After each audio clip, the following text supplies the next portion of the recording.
Welcome back to my mini blog. তো আজ সকাল সকাল চলে এসেছি পগুকে নিয়ে আর একটা ভিডিও নিয়ে।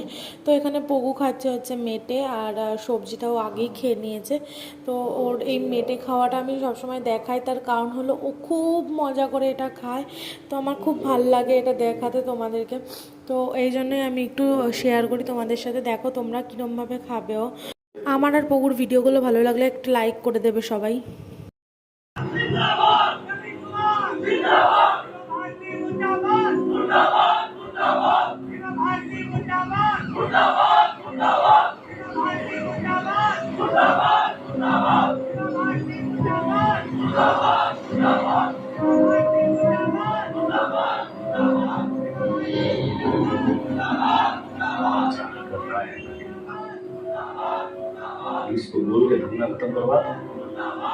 এত গরম পড়েছে যে পগুর অবস্থা এরকম হয়ে রয়েছে।